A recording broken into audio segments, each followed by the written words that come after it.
Jai Hind students. Now again I am here to discuss about ruling the countryside, which were we already discussing. So till now we have discussed how company became the diwan, the revenue system of the company, the need to improve agriculture, and what kind of problem was faced at that period of time by the British governors and definitely the Indian cultivators. New system also we have gone through, that is known as Mahalwari settlement and the Munro system also.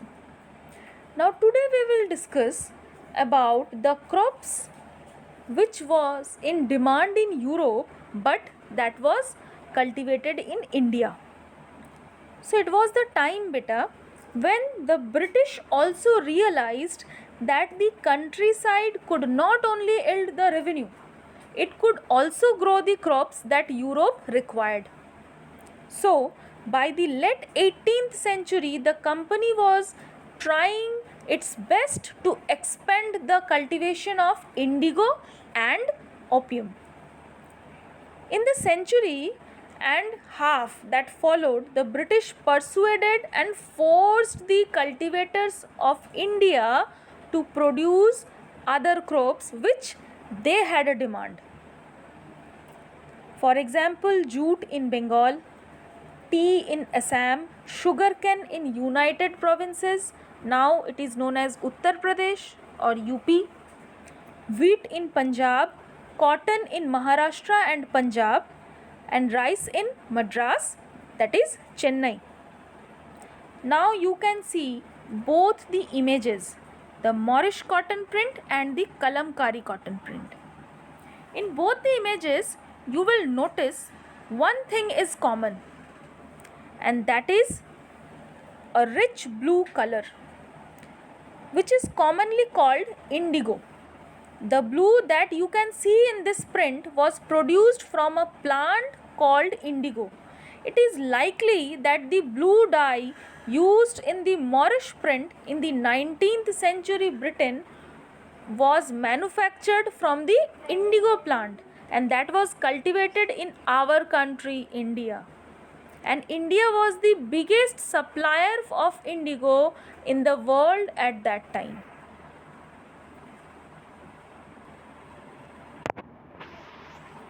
Now we will talk about the demand for indigo. Indigo was the plant which grew primarily in the tropics. So by the 13th century, Indian indigo was being used by cloth manufacturer in Italy, France and Britain to dye clothes. However, only small amounts of Indian indigo reached to European market and its price was very high. European cloth manufacturers therefore had to depend on another plant, and that is known as wood, to make violet and blue dye. Cloth dyers, however, preferred indigo as a dye.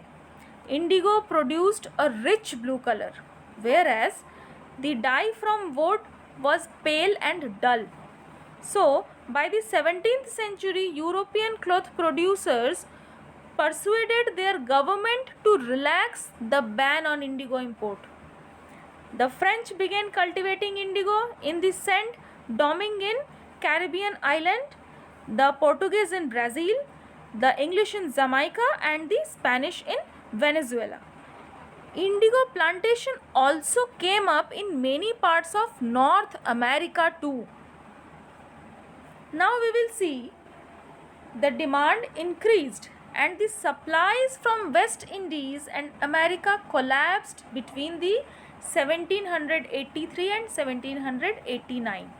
The production reduced to half and the people were looking for new sources. So by 1791, American slaves in plantation rebelled and slavery abolished. Now we will talk about from the last decades of 18th century, indigo cultivation in Bengal expanded rapidly and Bengal indigo came to dominate the world market. One thing is noticeable here that in 1788 only about 30% of the indigo imported into Britain, that was from India. But by 1810 the proportion had gone up to 95%. Over the years, many company officials left their job to look after their indigo business because they had a high profit, huge profit they could gain from that. Those who had no money to produce indigo could get loan from the company also, and the banks at that time which were coming up in the market.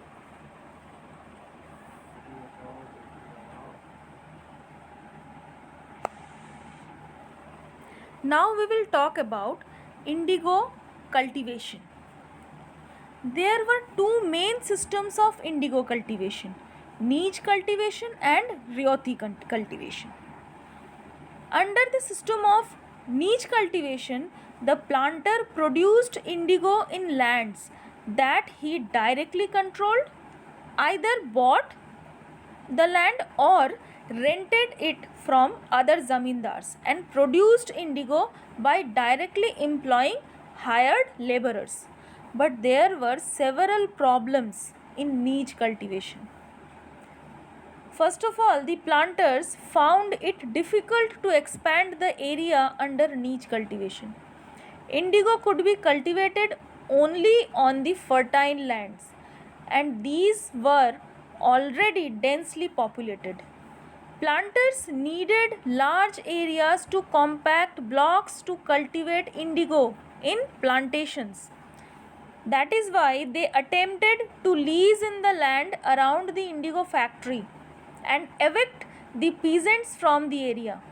But this always led to conflicts and tension, nor laborers were easy to mobilize. A large plantation required a vast number of hands to operate, and laborers was needed precisely at a time when peasants were usually busy with their rice cultivation. Means it was the time when they were busy in their rice cultivation, they had to work for indigo cultivation also, and that was the conflict only they faced. Later on, niche cultivation on a large scale also required many plows and bullocks. For example, 1 bigha of indigo cultivation required 2 plows. That means a planter will need for 1000 bighas around 2000 plows. Investing on purchase and maintenance of plow was a big problem, and that is the reason till the late 19th century planters were therefore reluctant to expand the area under niche cultivation. Even less than 25% of the land producing indigo was under this system, and the rest was under an alternative mode of cultivation that we will study tomorrow, that is Rayoti system or Rayoti cultivation. So for today we will do this much only. Be safe, be healthy, don't step out from your house unless it is mandatory or it is essential. So goodbye for today.